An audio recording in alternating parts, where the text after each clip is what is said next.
The StingRay is exactly why the Fourth Amendment was written. Imagine you are in the middle of your typical day-to-day activities. Maybe you are driving, spending time with family, or working. If you are like most people, your phone is at your side on a daily basis. Little do you know that, at any time, police and law enforcement could be looking at information stored on your phone. You haven't done anything wrong. You haven't been asked for permission. You aren't suspected of any crime. The StingRay.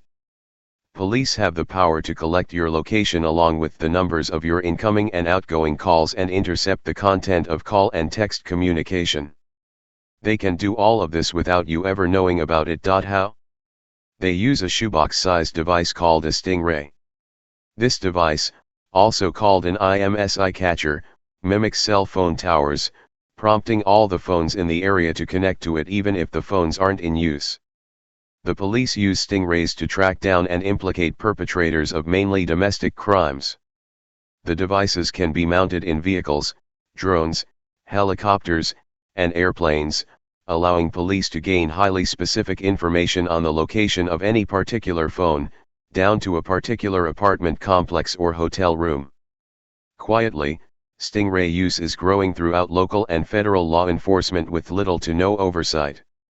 The ACLU has discovered that at least 68 agencies in 23 different states own StingRays, but says that this dramatically underrepresents the actual use of StingRays by law enforcement agencies nationwide. The violation. Information from potentially thousands of phones is being collected every time a StingRay is used. Signals are sent into the homes, bags, and pockets of innocent individuals. The Electronic Frontier Foundation likens this to the pre-Revolutionary War practice of soldiers going door to door, searching without suspicion. Richard Tynan, a technologist with Privacy International, notes that, there really isn't any place for innocent people to hide from a device such as this. The Fourth Amendment of the Constitution states that, the right of the people to be secure in their persons, houses, papers, and effects, against unreasonable searches and seizures, shall not be violated, and no warrants shall issue, but upon probable cause, supported by oath or affirmation, and particularly describing the place to be searched, and the persons or things to be seized. The StingRay clearly violates these standards. The drafters of the Constitution recognized that restricting the government from violating privacy is essential for a free society. That's why the Fourth Amendment exists. The StingRay is creating a dangerous precedent that tells the government that it's okay for them to violate our rights. Because of this, freedom is quietly slipping out the window. Little regulation. Law enforcement is using StingRays without a warrant in most cases. For example, the San Bernardino Police Department used their StingRay 300 times without a warrant in a little over a year. In 2010, the Tallahassee Police Department used a StingRay in a warrantless search to track down the suspect of a crime. A testimony from an unsealed hearing transcript talks about how police went about finding their target. The ACLU sums it up well.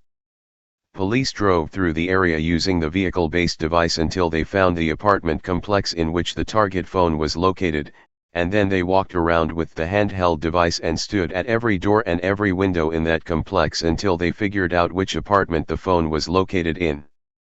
In other words, police were lurking outside people's windows and sending powerful electronic signals into their private homes in order to collect information from within.